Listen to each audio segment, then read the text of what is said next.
उन दिनों तेलीराम की आर्थिक स्थिति ठीक नहीं चल रही थी। विवश होकर उसे महाराज कृष्णदेव राय से कर्ज लेना पड़ा।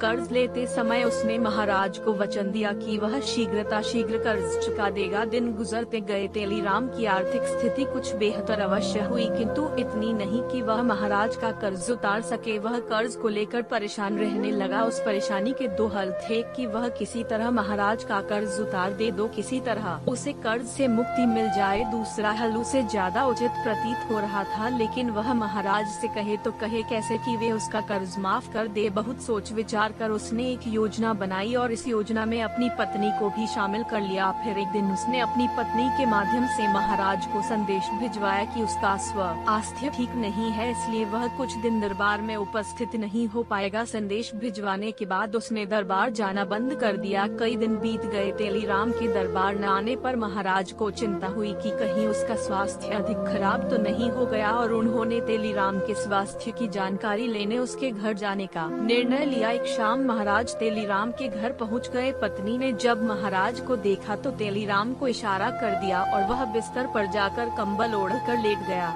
महाराज तेलीराम के पास गए और उसका हाल चाल पूछने लगे। तेलीराम तो कुछ न बोला, लेकिन पत्नी बोल पड़ी, महाराज जब से आपसे कर्ज लिया है तब से परेशान रहते हैं।